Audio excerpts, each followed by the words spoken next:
During my first 20 to almost 30 years of my life, I've consistently struggled to bring myself out of a self-imposed dark hole where I experienced depression, ADHD, bipolar disorder, and other dark moments. I consistently held onto these as a way to embody a victim's mentality and allowed these things to form a big part of who I am as a person. And in some fucked up way, I liked it. I allowed it to consume me as it made me feel special and unique, but I never improved or progressed in life the way I always dreamt about. But there was a monumental shift in my mentality when I was first introduced to a particular manga called Berserk. This manga was initially a manga that brought a lot of darkness to my already dark life, and I did not really understand how something like this will ever add any positive benefit to my life besides making it darker and more depressing than it already is. Yet my curiosity pushed on to continue on the journey of reading. On my first read through, I was shockingly introduced to an incredible world of fantasy and dark action. But what really stood out to me was the storytelling and the development of characters. Now, as someone who has avidly enjoyed English classes back in high school, I could immediately tell that all these skills that I have acquired during school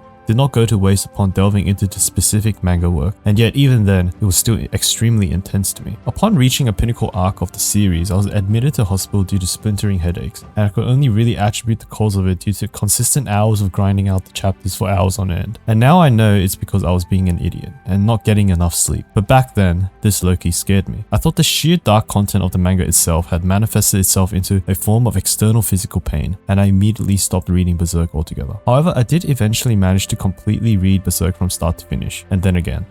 And I pondered why this manga spoke to me on such a deep level. And it really comes down to three main components: its representation of depression, its representation of willpower, and the overall character of Guts himself. Now, the representation of depression is something that is avidly portrayed throughout the entire manga in the form of this overall looming darkness, especially within the life of Guts. Even from the initial chapters, we are immediately thrown into a horrifying story and situation where we see extremely demonic and dangerous beings ripping all of humanity to shreds without any countering force. In a way, this deeply metaphorically resembles the struggle of human depression. In the modern era, depression is probably the #1 biggest mental illness that up to 1 in 3 people will experience within their lives, just as I have. And it is normal to feel inadequate, useless, and frail when you do experience it. And yet, this manga gives that depression form and shape, making it a more tangible visualization. And I think this is very important. The purpose of media, especially visual media, is to not only address major issues in humanity, but also to give it an interpreted form. Why this is important is due to the fact that after you give it some sort of visualized overt form,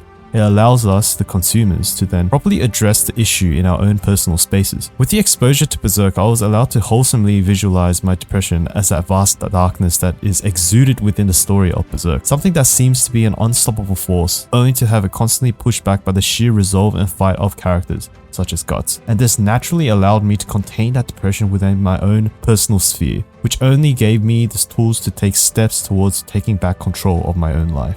Now, this resolve that I just mentioned is also something that is greatly represented in Berserk. That darkness that I just covered, it is something that is relentless and never ending. Yet we see that there are definitely counterforces that are deliberately pushing back on that darkness throughout the entire manga. This concept of darkness and light throughout the manga of Berserk is the thing that really captures this representation. The drive of willpower is the primary factor that perpetuates the storyline in Berserk. And this is especially exemplified when we see the entire story unfold as a whole. We see countless battles and countless situations where chaos has enveloped the entire space, and the only driving order is human willpower. We see this in the earlier battles, especially where the Band of Hawks reigned supreme in battle due to their focus, determination, and willpower, even with lacking numbers and extraordinarily young soldiers. In the later chapters, this is solely encompassed by the character of Guts. This unrelenting force of willpower is something that deeply moved obstacles in my own life.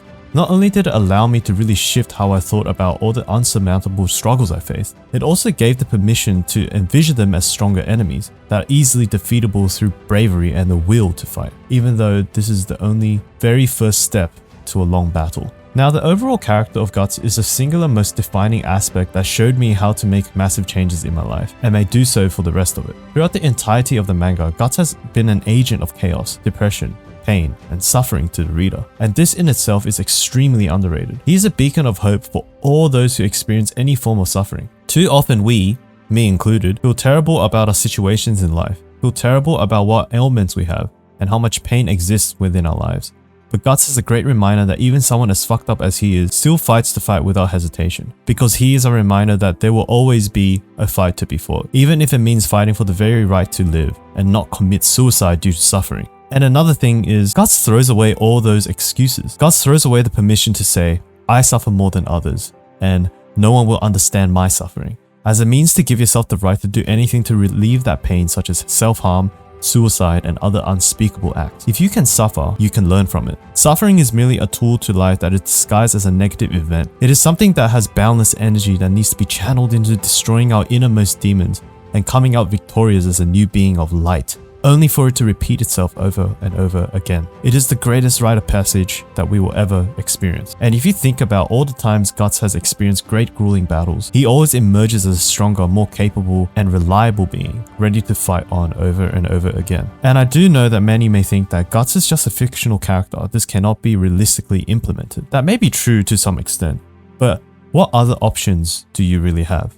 If you are truly suffering, and you truly feel like you are drowning in the game of life, your desperation to survive and thrive needs to cling on to any form of hope that you can derive from anything. And to me, Berserk is the greatest overt piece of influence that has truly shown me how to live and fight on as a struggler. Keep struggling, my friends.